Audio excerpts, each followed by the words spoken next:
Bajar tu mano. Jocelyn. Presente, doctora. Buenas tardes. Buenas tardes, Dara. Presente, buenas tardes. Buenas tardes, María Eugenia.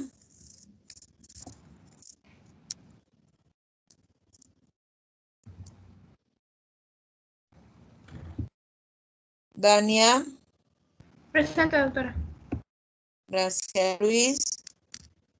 Presente, doctora. Buenas tardes. Buenas tardes. Hugo. Presente, doctora. Buenas tardes. Buenas tardes. Edith. Presente, doctora. Buenas tardes. Buenas tardes.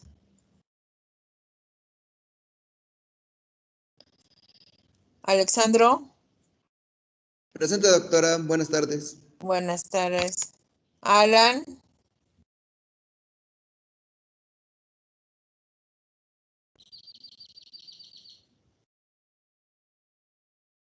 Darío.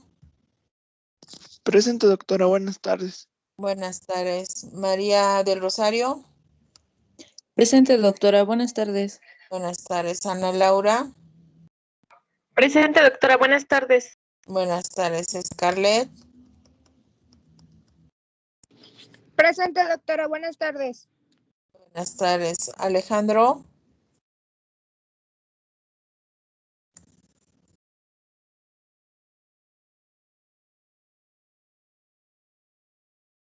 Alejandro Guerrero. Ok, ya puedes bajar tu mano. Lisette Guevara. Presente, doctora. Gracias, Diana. Presente, doctora. Buenas tardes. Buenas tardes, Lisette Huerta. Presente, doctora. Buenas tardes. Buenas tardes, Guadalupe. Presente, doctora. Buenas tardes. Buenas tardes, Francesca. Presente, doctora. Buenas tardes. Buenas tardes, Beatriz. Presente, doctora. Gracias, Olivia. Buenas tardes, Joana. Ok, ya puedes bajar tu mano. Aimee. Presente, doctora. Buenas tardes. Buenas tardes. Ya pueden poner la presentación a quien le toque, por favor. Amando. Presente, doctora. Buenas tardes. Buenas tardes, Paola. Presente, doctora. Buenas tardes. Buenas tardes, Verónica.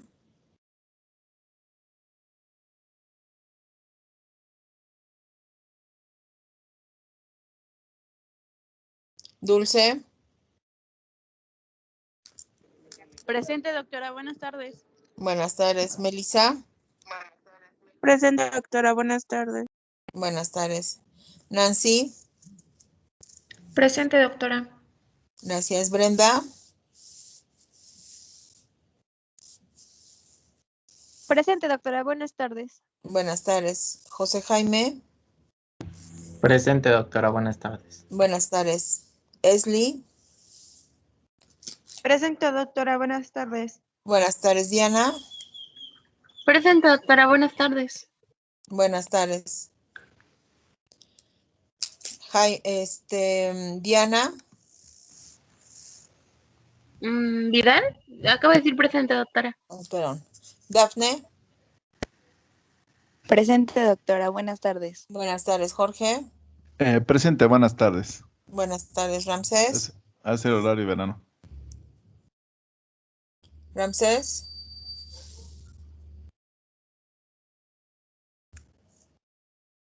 Alan Drago.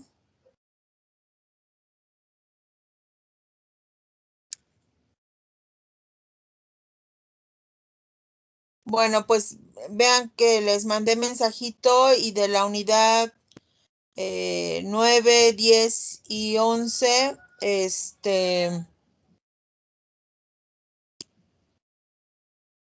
faltan de entregar, bueno, no sé si ya lo entregaron, pero como les dije, si la habían enviado y no, no se había enviado, necesito que me manden una foto de captura de pantalla de que habían enviado con fecha previamente para que no se los tome yo como retardo. Si no, pues obviamente se los voy a tomar como un retardo en la entrega. Bueno, empezamos, por favor. Sí, doctora. ¿Ya me escuchan bien? Sí. Ok. Mi compañero está proyectando mi presentación porque a mí se me traba mucho Teams, doctora, entonces él le va a ir pasando. Y bueno, vamos a empezar con el tema. A mí me toca dar lo que es trastornos hemorrágicos.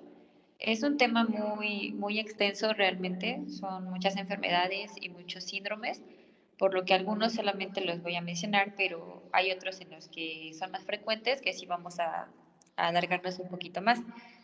Entonces, pues vamos a empezar. ¿Le puedes pasar a la siguiente, por favor?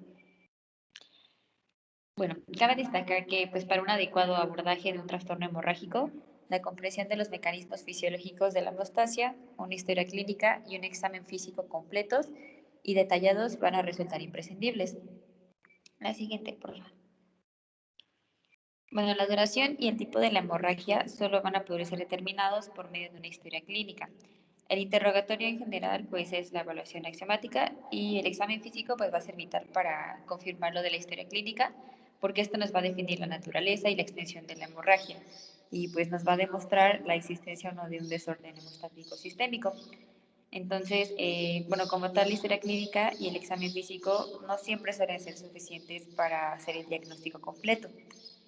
La siguiente, por favor. Bueno, hablando un poquito de la hemostasia, pues esta va a consistir en la interrupción de la hemorragia de un vaso sanguíneo lesionado. Y esto va a ser principalmente por 4 mecanismos, que es el mecanismo plaquetario, el vascular, los factores plasmáticos de la coagulación y los mecanismos que controlan y limitan la agregación de las plaquetas y fibrina en el área de la lesión, lo que se conoce como fibrinólisis. Entonces, alguna normalidad de cualquiera de estos 4 mecanismos puede dar lugar a ese sangrado. La siguiente, por favor. Vamos a tener principalmente el factor vascular, que es el que va a participar en el proceso reduciendo el flujo sanguíneo mediante la vasoconstricción local, y el factor plaquetario, que este va a actuar en el área lesionada de la pared vascular y constituye el primer paso en la formación de los tapones hemostáticos, a lo que se le conoce como hemostasis primaria. La adhesión de las plaquetas al endotelio está mediada por una fracción del factor 8 de la coagulación y este es el que se conoce como factor de von Willebrand. Entonces, este va a formar un puente entre las plaquetas y el colágeno, lo que va a permitir que estas cubran el subendotelio expuesto. Y pues a lo que se le conoce como agregación plaquetaria es a eso, o sea, la adición de todas las plaquetas entre sí. La siguiente, por favor. Vamos a tener lo que es el tapón plaquetario primario, que pues en la superficie plaquetaria se reorganiza para exponer los fosfolípidos antes de que estos puedan llegar a formar, antes de que puedan formarse los complejos de la coagulación, enzima cofactor de coagulación. Y como tal, la coagulación ya es la interacción de distintos factores en forma de cascadas en cada fase de su desarrollo y sus reacciones constituyen un elemento clave para la formación del tapón hemostático secundario o conocido como coágulo de fibrina. Esta es la hemostasis secundaria. La siguiente, por favor. Bueno, vamos a tener que cuando hay la exposición de la sangre circulante a tromboplastina tisular y al endotelio durante una injuria vascular, se va a activar la vía intrínseca y la extrínseca respectivamente para que se pueda formar la fibrina. Entonces, pues estas ya las conocemos nosotros, lo que es la vía extrínseca y la intrínseca. La extrínseca pues inicia con la activación del factor 7 y la intrínseca con la activación del factor 12. Y ocurren parcialmente alrededor del tapón plaquetario. La siguiente. Entonces, cuando se activan las plaquetas, va a haber una provisión de fosfolípidos a la membrana, se va a formar la trombina y esta trombina va a actuar sobre el fibrinógeno. Entonces, aquí es donde va a dar lugar a la formación de la fibrina en el lugar de la lesión y así es como se hace el coágulo. Ahora, el factor 13 o estabilizador de dicha sustancia es indispensable para impedir la lisis de este coágulo. La siguiente, por favor. Bueno, ¿cuáles van a ser los mecanismos reguladores de la hemostasia? Principalmente la inhibición de la agregación de las plaquetas, la vasodilatación por la prostaciclina y el óxido nítrico, y la inhibición de la formación de fibrina por esta titromina que está aquí, y el sistema de la proteína C, proteína S, que van a inhibir a los factores activados de la coagulación, y la disolución como tal del coágulo por el sistema fibrinolítico. La siguiente, por favor. Nada más para mencionar, pues la historia clínica y el examen físico, pues como lo mencioné al principio, son muy importantes. El diagnóstico de un desorden hemorrágico pues se debe realizar en base a esa historia clínica y al examen físico cuidadosos. La historia clínica pues nos va a determinar la duración y el origen de esta hemorragia y el examen físico la naturaleza y la extensión de la hemorragia. Y pues nos va a decir si hay existencia o no de un desorden hemostático sistémico. Ahora es importante también obtener información detallada acerca del tipo de manifestación hemorrágica y su localización anatómica, así como también establecer si el paciente sufre de un defecto hemostático localizado o generalizado y si es espontáneo o provocado por traumas. La siguiente. El tipo clínico del sangrado puede ser secundario a 4 posibles tipos de defectos. Ya sea defecto vascular, defecto en la formación del tapón plaquetario, anormalidades en la formación de la fibrina o defectos en la fibrinólisis. La que sigue, por favor. Bueno, para la evaluación clínica de un niño con posible desorden hemorrágico, en la historia clínica pues vamos a tener la presencia de estas manifestaciones asociadas a los desórdenes hemorrágicos, ya sean agudos o recurrentes, de presentación espontánea o provocados por traumas. Y el cuadro de las hemorragias que se instala en la infancia indica desórdenes de tipo hereditario, mientras que el observado después de la infancia, pues con mayor frecuencia puede señalar trastornos adquiridos. ¿A qué sigue? ¿Cuáles van a ser estos como factores que nosotros podemos observar? El sangrado con erupción de dientes primarios, el sangrado gingival con el cepillado de los dientes, el excesivo sangrado con traumatismos significativos y la historia de sangrado abundante, que puede ser por cirugías, principalmente con las extracciones dentarias o la circuncisión. La que sigue, por favor. En los antecedentes patológicos, pues vamos a ver lo que son las enfermedades de fondo, ya que pueden ser enfermedades del colágeno, hepatopatías, enfermedades renales, infecciones, desnutrición o enfermedades malignas, o también historia de deficiencia de hierro o transfusiones que sugieren pérdidas de sangre, o historia medicamentosa, ya sea ingesta de AINES, anticoagulantes o algunos antibióticos. La que sigue.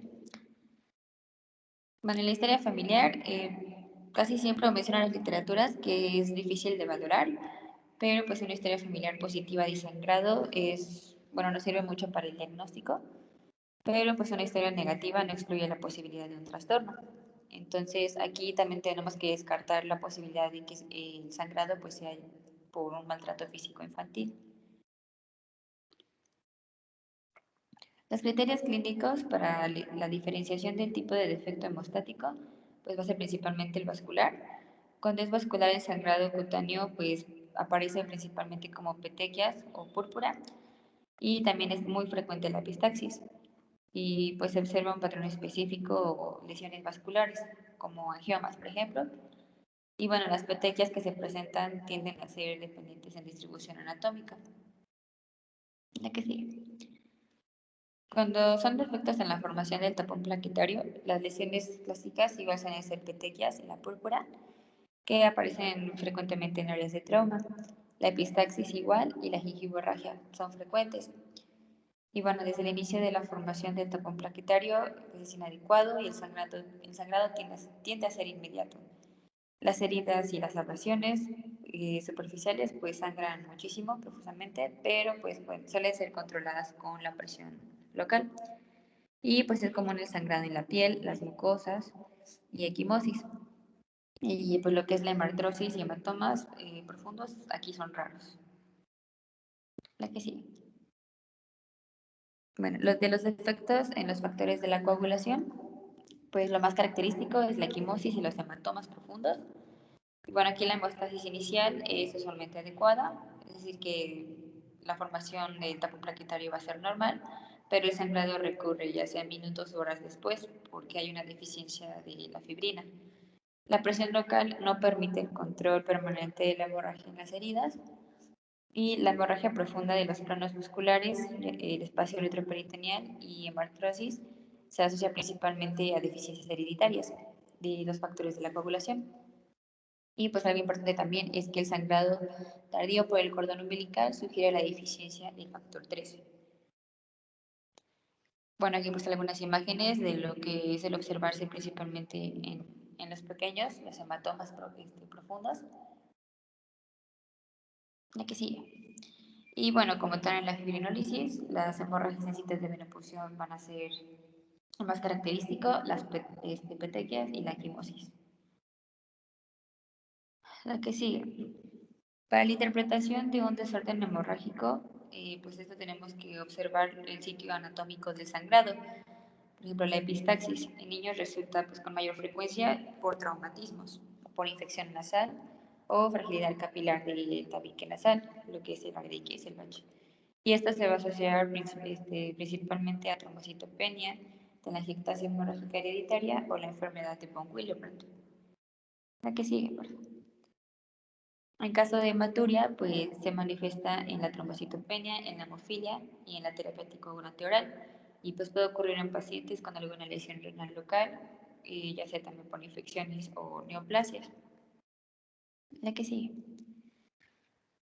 La hematemesis, la melena y la rectorragia se observan en cualquier tipo de diátesis hemorrágica, particularmente cuando se asocia a telangiectasia hemorrágica, trombocitopenia y de igual forma la enfermedad de von Willebrand y a la uremia.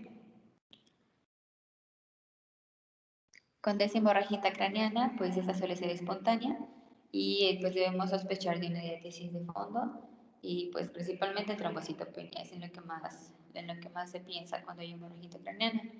Cuando hay menorragia, pues en las niñas puede ser sintomática, igual de trombocitopenia o enfermedad de von Willebrand.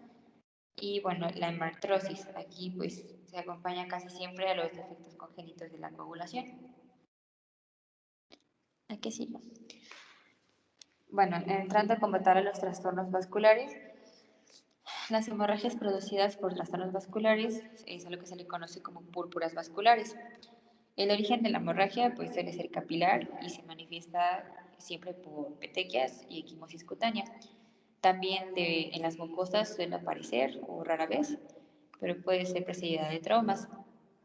Y bueno, el defecto de fondo radica en la debilidad estructural de los vasos sanguíneos o del daño capilar que es provocado por procesos inflamatorios, inmunes y en el tejido conectivo perivascular. Aquí sigue. Estos pueden ser hereditarios como adquiridos. Entonces, el más común de los trastornos hemorrágicos hereditarios es la telangiectasia hemorrágica hereditaria. Este como tal es transmitido por un desorden autosómico dominante. La normalidad de fondo es un defecto en el tejido conectivo subendotelial que resulta en múltiples dilataciones capilares y arteriolas. Y pues el síntoma más común es la epistaxis, que puede ocurrir también en el tracto gastrointestinal y pues raramente en otros órganos. Aquí el diagnóstico suele hacerse pues, en base de la clínica, cuando se observan las telangiectasias en la piel, en las mucosas y en el lecho unguial, como se puede observar aquí en las fotos. La que sigue, por favor. Bueno, está nada más para mencionarlo, que son estos síndromes, el de Ehlers-Danlos, la osteogénesis imperfecta, pseudoexantoma elástico y ataxia telangiectásica. Estos son otros defectos vasculares o perivasculares también hereditarios que incluyen desórdenes en el tejido conectivo, ya sea por afectación en el colágeno o la elastina. La que sigue, por favor. De los defectos vasculares adquiridos, pues tenemos a las púrpuras vasculares o vasculitis producidas por infecciones, medicamentos, el síndrome de Ehlers-Schönlein, el escorbuto, la artritis reumatoide y la amiloidosis. Como tal, el síndrome de Ehlers-Schönlein es una reacción de hipersensibilidad tipo 3. Aquí los complejos inmunes de IgA se depositan en los vasos de la piel, en las articulaciones, en las cerosas del tubo digestivo y en el riñón. Y pues hay un incremento de la permeabilidad vascular, hay exudación y hemorragia en los tejidos. ¿Cómo se va a presentar clínicamente? Por un rash macular, púrpura, dolor articular, dolor abdominal y hematuria. La que sigue, por favor. Este suele ser autolimitado, pero pues puede recurrir de 2 a 3 meses. Y bueno, su inicio puede ir precedido de una infección por estreptococo beta hemolítico del grupo A, también por alimentos, por vacunas y pues por algunas picaduras de insectos. Y así es como suele verse en el pequeño, en las imágenes. Ahora, algo importante es que el reconocimiento de los defectos vasculares puede ser realizado sobre estudio con bases clínicas y no presenta ningún problema diagnóstico. Pero pues va a haber ocasiones en el que el diagnóstico se efectúa después de haber excluido la trombocitopenia y un defecto cualitativo de las plaquetas. La que sigue, por favor. Hablando de los trastornos plaquetarios, pues el más frecuente en los niños es la trombocitopenia. ¿Cuáles son las causas más frecuentes? Principalmente el aumento de la distribución periférica de plaquetas, lo que conocemos como púrpura trombocitopénica idiopática, la disminución de la producción medular de plaquetas, ya sea por aplasia o por infiltración neoplásica de la médula, y el secuestro esplénico de plaquetas, lo que se le conoce como hiperesplenismo, o por la coagulación intravascular diseminada, que más adelante vamos a hablar de esto. La que sigue, por favor. Bueno, la púrpura trombocitopénica inmune es el sangrado cutáneo equimótico o petequial asociado a descenso de las plaquetas menor a 150.000. Esta disminución de las plaquetas por destrucción mediada por anticuerpos de IgG y con expresión más usual de sangrado en piel y mucosas, tiene una remisión espontánea en el 90% de los casos y 10% va a la cronicidad y con una mortalidad cercana al 1%. Aquí puse un cuadro de cuáles son las principales causas de trombocitopenia. Realmente son muchas, entonces si gustan igual checarlas, la presentación ya la subí a Teams, pero bueno, en este cuadrito viene resumido cuáles son las causas de trombocitopenia. La que sigue, por favor. Bueno, como tal, las infecciones suelen evidenciarla o agravarla. Hablando de la gente, pues la variedad aguda se considera una entidad que sigue infecciones virales, principalmente de vías respiratorias, pero también puede ser rubiola, sarampión o bacterianas. Y pues puede también ser consecutiva a vacunas o aplicación de medicamentos. Hablando del huésped, pues el niño entre 2 a 6 años de edad es el más afectado, sin predilección por el sexo, y la forma crónica parece afectar más a las niñas. En el ambiente, pues se conocen brotes episódicos anuales entre lo que es verano y otoño, pero pues realmente su incidencia real se desconoce aún. Bueno, un antecedente de infección viral en del 70-80% de los casos precede las manifestaciones por 1 a 3 semanas y el nivel de plaquetas pues influye como tal en el cuadro clínico. La forma crónica pues suele tener un inicio lento, con sangrados intermitentes y desarrollo de anemia relacionada con el sangrado, y pues estas evolucionan de forma progresiva hacia la mejoría. La siguiente, por favor. Para el diagnóstico, pues suele ser de inicio súbito. Vamos a poder observar en el paciente petequias, equimosis y epistaxis. No va a haber deterioro en el estado general y no va a haber manifestaciones de insuficiencia medular o síndrome infiltrativo. Y pues los estudios paraclínicos van a corroborar la trombocitopenia aislada y se va a negar enfermedad primaria. Y pues van a ser datos suficientes para el diagnóstico de la púrpura. Dentro del tratamiento, pues los niños que presenten una etapa aguda con sangrado leve en piel y mucosas, que no haya un compromiso sistémico y sin prueba de descompensación, pues normalmente suele remitir espontáneamente, ya sea con o sin tratamiento, y pues al paciente se le pide nada más que tenga reposo absoluto. Cuando los niños ya presentan sangrado o púrpura y trombocitopenia menor de 10.000, y aquí se recomienda utilizar lo que es la inmunoglobulina intravenosa, 1 gramo por kilogramo al día, o la prednisona de 2 a 4 miligramos sobre kilogramo al día. Esto pues para incrementar las plaquetas. Y si ya hablamos de sangrados graves, aquí ya vamos a emplear lo que es la transfusión de plaquetas y inmunoglobulina, 1 gramo sobre kilogramo intravenoso. Aquí se puede poner o no lo que es metilprednisolona, 3 miligramos sobre kilogramo al día, y esto es cada 8 horas por 3 días. Ahora, ¿cuáles son la característica principal de los trastornos en la formación del tapón plaquetario? Las hemorragias broncocutáneas. Aquí vamos a poder observar las petequias, la epistaxis, gingivorragias, equimosis de grado variable de acuerdo a la intensidad del defecto. Y pues algo importante es que los defectos de la función plaquetaria pueden ser primarios o secundarios y los desórdenes primarios pueden ser también hereditarios o adquiridos. La que sigue. Los efectos heredados de la función plaquetaria pueden ser por falla en algunos de estos puntos, por la adherencia de la plaquetaria al subendotelio, la liberación de adenosina difosfato, la síntesis de tromboxano, para la agregación con ADP y la activación plaquetaria coagulante, o también puede llegar a ser mixto. La que sigue.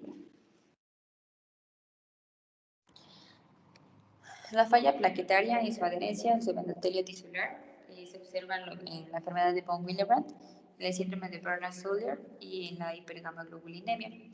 La enfermedad de von Willebrand es un trastorno hemorrágico hereditario, es muy frecuente, es una enfermedad autosómica dominante y pues esta va a resultar de la anomalía cuantitativa o cualitativa de la fracción de von Willebrand, del factor 8.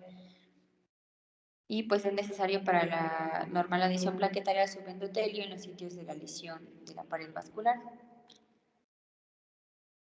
El síndrome de Bernard-Soulier es una enfermedad en que se encuentran las plaquetas muy grandes.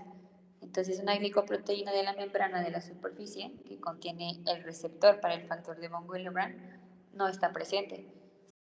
Y las plaquetas no se van a adherir normalmente al subendotelio a pesar de la presencia de un factor von Willebrand plasmático normal. Y pues aquí se puede observar lo que es pues hay una imagen donde se observan las plaquetas que están más grandes de lo normal. La siguiente. Las anomalías adquiridas de la función plaquetaria pueden encontrarse en una amplia variedad de trastornos clínicos, como son trastornos mieloproliferativos y mielodisplásticos, falla renal, macroglobulinemia, mieloma múltiple, cirrosis y el lupus eritematoso sistémico. La que sigue. Bueno, dentro de los trastornos de la coagulación, pues van a ser ocasionados por la deficiencia de alguno de los factores de la coagulación. Estos pueden ser adquiridos o heredados. Y bueno, todos los factores de la coagulación, excepto el factor 8, son sintetizados en el hígado. El fibrinógeno, conocido como factor 1, y los demás factores son sintetizados independientemente de vitamina K. Y también va a haber síntesis hepática de ciertos factores y protrombina que son dependientes de la vitamina K. La que sigue, por favor. Bueno, el origen de la hemorragia, pues usualmente suele ser una arteria pequeña y como consecuencia se produce sangrados intramusculares. En el espacio retroperitoneal también puede ser o articular y tejidos profundos. Estas hemorragias pues están precedidas por traumas cuya intensidad no guarda relación con el grado de sangrado. Y pues a diferencia de los desórdenes heredados de la coagulación, los adquiridos son asociados con deficiencia de varios factores de la coagulación, mientras que en los congénitos el afectado siempre es uno. ¿Y qué sigue? Dentro de los trastornos adquiridos asociados con anormalidades en la formación de fibrina, se incluyen la enfermedad hepática, la coagulación intravascular diseminada, deficiencia de vitamina K, uso de anticoagulantes, anticuerpos circulantes específicos producidos contra los factores de coagulación y el lupus eritematoso sistémico. Aquí sigue. Bueno, vamos a hablar de la coagulación intravascular diseminada. Esta va a ser una crisis adquirida del mecanismo de la hemostasia de tipo hemorrágico y trombótico y puede ser de etiología variada. Hay consumo de los factores de la coagulación, hay depósito de fibrina intravascular, fibrinólisis anormal y desórdenes en la formación del coágulo. Y pues clínicamente se puede manifestar por sangrados, episodios vasooclusivos y hemólisis microangiopática. La que sigue. Su mortalidad sigue oscilando alrededor del 50% y pues la sospecha y prevención y abordaje tempranos pues van a influir en este resultado. La que sigue. Bueno, sus causas son numerosas y todas tienen en común la capacidad de inducir la generación de trombina en cantidades anormales.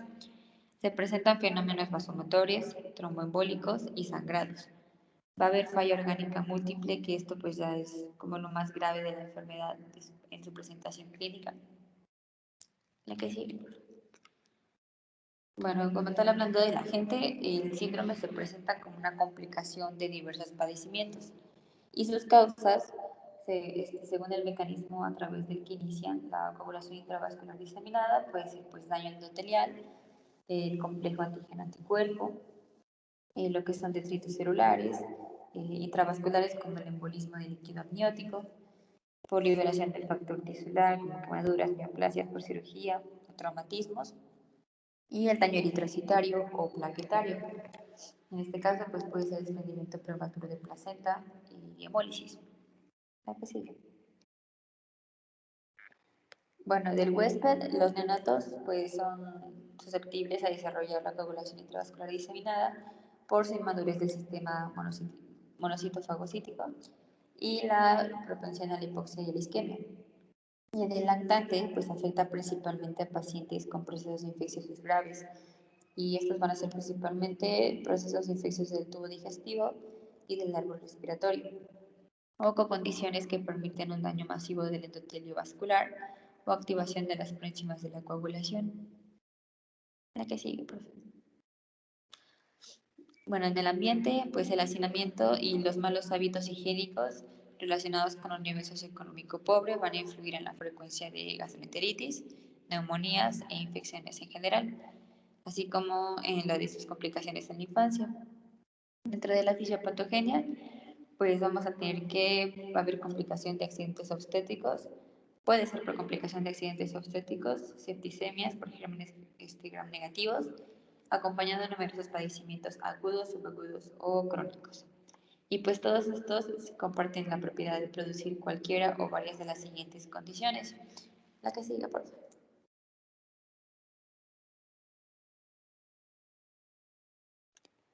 La anterior. Bueno, van a ser principalmente el daño endotelial, destrucción de plaquetas o eritrocitos, destrucción tisular y liberación de factor tisular, presencia de enzimas activadoras de la coagulación en el torrente sanguíneo. Entonces, ¿qué es lo que va a pasar aquí? Se activan las vías, la intrínseca y la extrínseca, y se van a generar cantidades anormales de trombina. Se origina el consumo de factores de la coagulación, se forma la fibrina intravascular, hay un consumo de plaquetas y activación de la fibrinólisis, y esto va a dar lugar a fenómenos tromboembólicos, y principalmente por fibrina intravascular o por tapones plaquetarios, y con esto va a haber la activación anormal de la fibrinólisis, con la formación de los metabolitos intermedios de la fibrina, y esto nos va a dar fenómenos vasomotores. La que sigue, por favor. Bueno, en la etapa clínica, pues el sangrado es la manifestación más común, y pues esto principalmente va a ser la púrpura, los hematomas o hemorragias, principalmente a través de heridas quirúrgicas o sitios de venopunción. También lo podemos observar en las mucosas o las vísceras. Y en orden de frecuencia, pues lo vamos a poder observar principalmente en la piel, después en el tubo digestivo, después vías urinarias y por último en las mucosas. De las manifestaciones clínicas, pues hemorrágicas van a ser el 75%, por afectación renal 25%, por afectación hepática igual 25%, al igual que la insuficiencia respiratoria del 25%, y pues choque ya a 65%. Aquí es importante que la falla orgánica múltiple pues es la forma más grave, y pues el pronóstico es muy malo en estos pacientes. Que sí. Para el diagnóstico pues no existe realmente ningún dato patognomónico del síndrome, solo los datos clínicos, las pruebas de la hemostasis y la respuesta al tratamiento es lo que permite establecer el diagnóstico como tal. Y bueno, las pruebas de laboratorio que se utilizan pueden ser presuntivas o confirmatorias. Dentro de las presuntivas, pues tenemos el tipo de tromboplastina parcial alargado, el fibrinógeno y las plaquetas abatidas. Y dentro de las confirmatorias tenemos el tipo de trombina alargado, los monómeros de fibrina, ólisis de hemoglobina positivas y productos de degradación del fibrinógeno y fibrina que estén elevados. Aquí nosotros podemos establecer el diagnóstico cuando 3 pruebas presuntivas son anormales o cuando 2 presuntivas o tenemos 2 presuntivas y una confirmatoria. para poder establecer el diagnóstico. La que sigue, por favor. Bueno, dentro del tratamiento, pues aquí vamos a corregir la causa primaria, vamos a mejorar la perfusión tisular, tratando el desequilibrio hidroelectrolítico, vamos a reponer el volumen sanguíneo y bueno, esto lo vamos a hacer mediante la reposición de las plaquetas y factores de la coagulación, ya sea con sangre o plasma fresco. Se recomienda la aplicación de heparina endovenosa 100 unidades por kilogramo de peso como dosis inicial y luego el 50% de la dosis inicial cada 4 horas o bien de 10 a 15 unidades por kilogramo de peso por hora en infusión continua. Aquí el tratamiento con heparina debe prolongarse hasta 24 horas. La que sigue, por favor. Bueno, vamos a hablar rápido de las hemofilias. Igual voy a tratar de no alargarme mucho. Y bueno, la hemofilia pues, es la segunda causa más frecuente de enfermedad hemorrágica congénita. Va a afectar principalmente al sexo masculino y está originada por el defecto funcional del factor 8 de la coagulación, que se conoce como hemofilia A, y la hemofilia B es debida a la deficiencia del factor 9. Esta se va a manifestar por un sangrado normal y prolongado. La que sigue, por favor. La frecuencia estimada de la hemofilia es de 1 por cada 10.000 a 20.000 habitantes y más del 80% de los casos corresponden a la hemofilia A. La mortalidad pues, va a depender de la gravedad de la hemorragia y su frecuencia se puede disminuir parcialmente estableciendo el consejo genético. La que sigue, por favor. Bueno, hablamos de la gente, pues es originada por la ausencia funcional de una proteína plasmática con peso molecular de 300 kilodaltons que circulan en el plasma en bajas concentraciones. Y pues esta suele ser muy inestable y requiere del factor de von Willebrand para su estabilización. Actúa en la cascada de la coagulación como un cofactor en la activación del factor 10 por una enzima denominada factor 9 activado. Realmente pues bueno, venía aquí muy alargado todo esto en las literaturas, pero no quise ponerlo porque era muchísima información, pero esto es como lo más importante. Para la hemofilia B, pues el factor de la coagulación deficiente es el 9, y bueno, en ambas condiciones se retarda y abate la formación de la protrombinasa, y esta es una enzima que va a actuar sobre la protrombina y la transforma a trombina. La que sigue, por favor.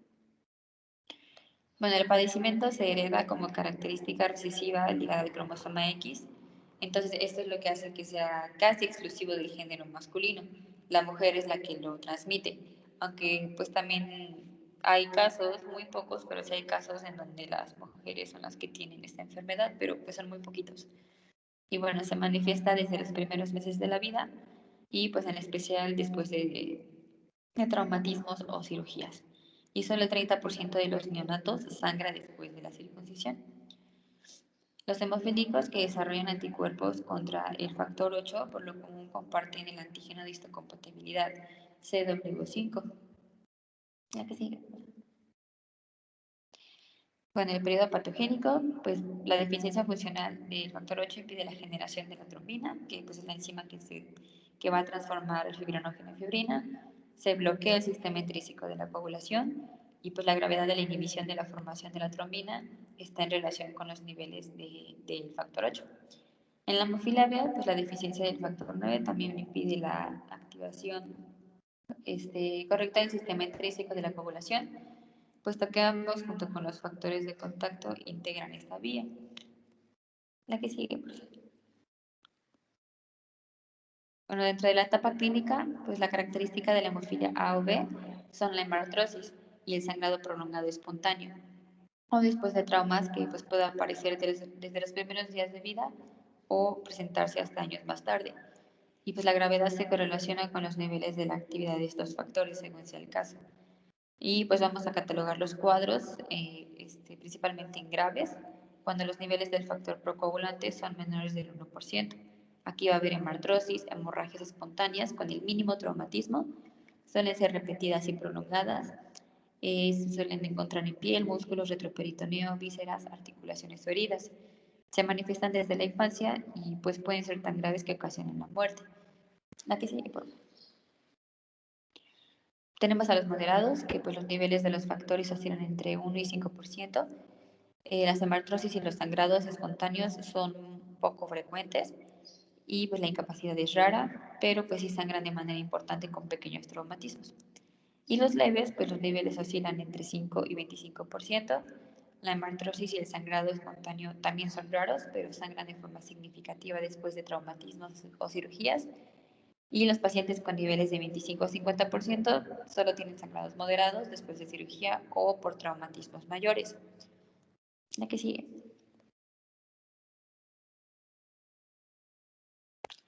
Bueno, la hemorragia pues, puede adquirir la forma de hematomas subcutáneos o intramusculares o como sangrado de vías gastrointestinales o urinarias. Suele ser espontáneo, postraumático o de aparición tardía. Y bueno, aquí puse las imágenes de cómo suele verse los hematomas subcutáneos. Y bueno, el sangrado de tubo digestivo o de vías urinarias ocurre en menos de un tercio de los casos. Casi no suele verse esto. La que sigue. Bueno, para el diagnóstico, el laboratorio es indispensable, entonces vamos a tener aquí lo que son el tiempo de sangrado normal y tiempo de coagulación prolongados, el tiempo de tromboplastina parcial alargado, niveles bajos de los factores respectivamente, y bueno, las plaquetas de fibrinógeno y los tiempos de protrombina y trombina suelen ser normales, así como las pruebas de fragilidad capilar y de fibrinólisis. Y bueno, en el momento actual es más confiable la detección de portadores, es decir, por sangre, examinando los polimorfismos del ADN. La que sigue, por favor. Y bueno, para el tratamiento, cuando se presenta hemartrosis, se recomienda lo que es el factor 8 liofilizado de 15 a 20 unidades por kilogramo cada 12 horas y el factor 9 de 30 unidades sobre kilogramo de peso cada 24 horas para la hemofila B. Y bueno, si la terapia es oportuna, puede ser suficiente una sola dosis.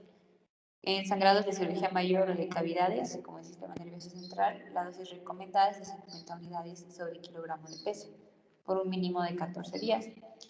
Y en los 2 primeros días cada 8 horas y después cada 12 horas. ¿Qué sigue? Bueno, aquí la literatura mencionaba lo que son alternativas al tratamiento y pues se puede utilizar lo que es la desmopresina, que es un análogo sintético de la hormona antidiurética, para elevar los niveles de estos factores de la coagulación.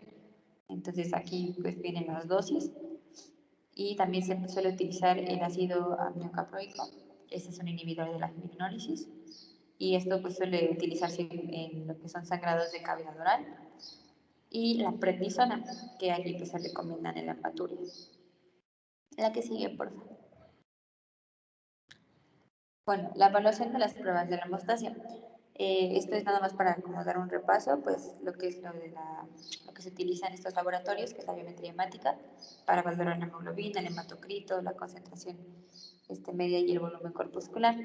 Esto pues nos va a proporcionar la información para poder saber si tiene anemia, que puede ser secundaria a la pérdida crónica de la sangre, o si existe anemia política autoinmune, que puede estar asociado a la trombocitopenia, o si suele ser en hepática, como en la coagulación intravascular diseminada, o en la púrpura trombocitopénica trombótica. Aquí sigue.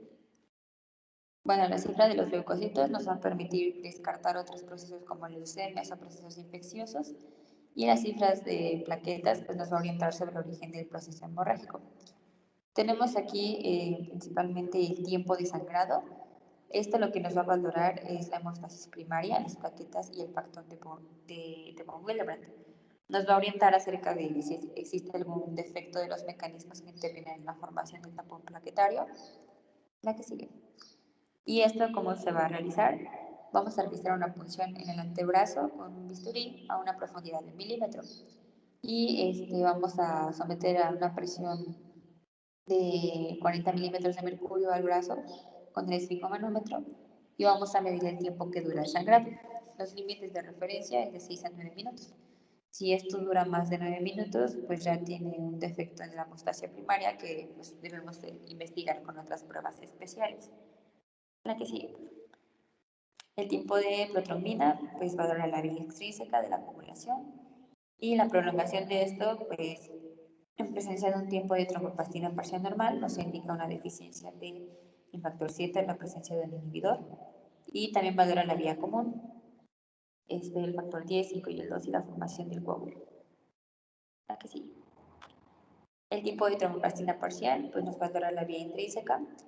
La prolongación de esta en presencia de una TP normal indica la deficiencia de uno de los siguientes factores de la coagulación, o también la presencia de factores inhibidores de la coagulación, como es el anticoagulante contrario en el lupus.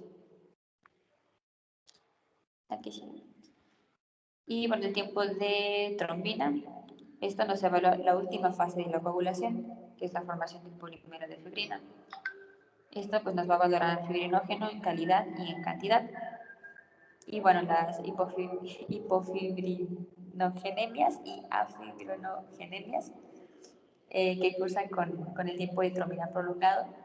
Puede haber presencia de productos de degradación del fibrinógeno, presencia de anticoagulantes antitrombínicos y presencia de un inhibidor en la polimerización de la fibrina. Bueno, aquí les puse que pues, son las pruebas de laboratorio para el estudio de un desorden hemorrágico.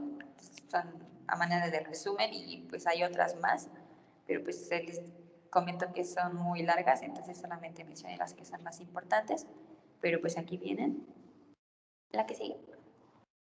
Y bueno, de la interpretación de los estudios de laboratorio, igual les puse una tabla en donde viene el tipo de prueba y si sale prolongado y la conclusión en qué podríamos pensar, si es un defecto vascular o enfermedad de von Willebrand, si es una trombocitopenia o si es deficiencia de alguno de los factores de la coagulación. Y bueno, eso sería todo. Eso sería todo, doctora. Traté de resumirlo mucho porque sí era un tema demasiado amplio.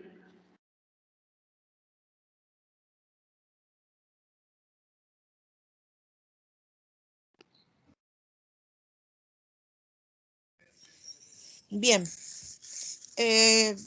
Comentarios. Más que nada, pues hay que tener la sospecha en los niños, ¿no? En este padecimiento no es son muy frecuentes, pero sí, digamos, puede haber una consulta principalmente por epistaxis, ¿no? El niño generalmente va a acudir o la mamá va a acudir con el niño porque tiene el antecedente de haber tenido varias epistaxis.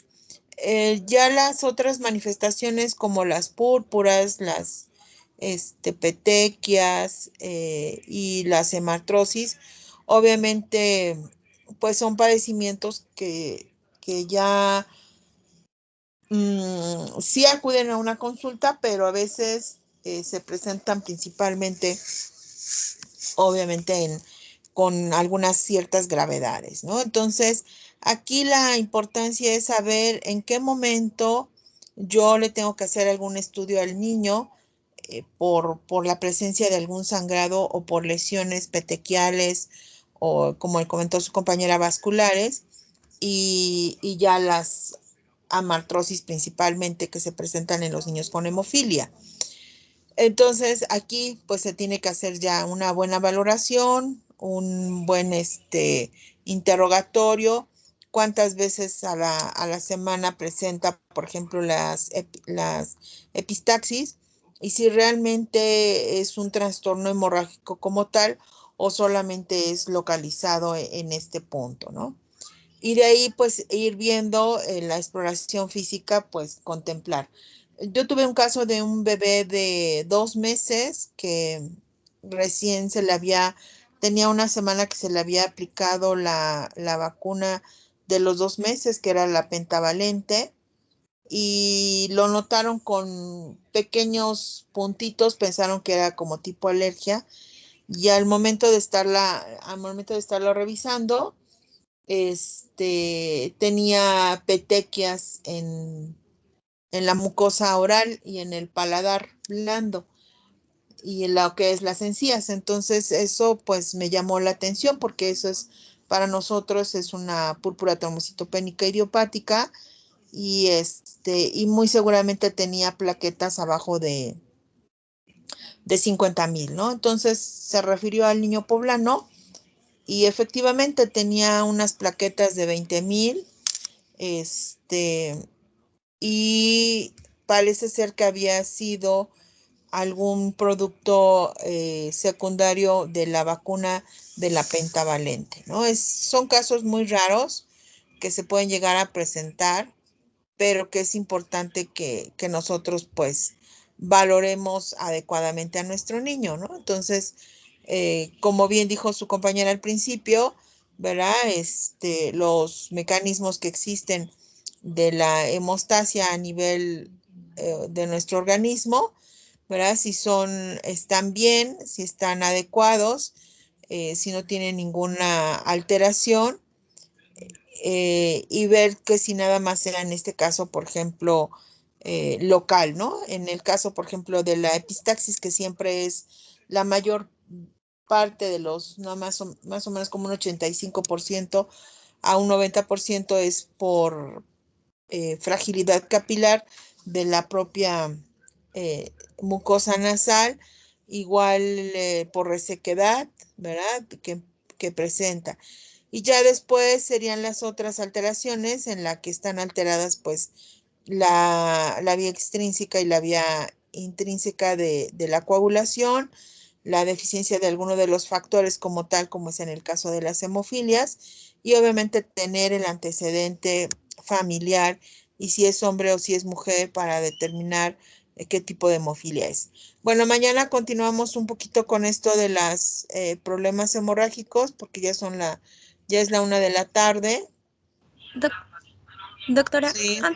perdón que le interrumpa, pero lo que pasa es de que tuve muchos inconvenientes. Se me trabó, de hecho, mi laptop para poder entrar a la clase. Entonces, entré cuando ya mi compañera estaba empezando a exponer. ¿Quién eres? Celi Sánchez María Eugenia. Ok, está bien. Muchas gracias.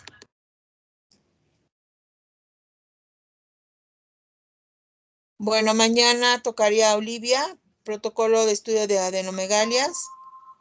Y el martes, síndrome de Torch. Y el jueves, a Dulce. Y el jueves a Melissa, síndrome del niño maltratado.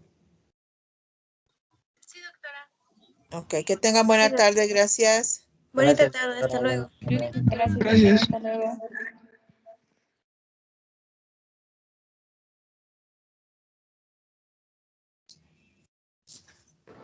Doctora, disculpe.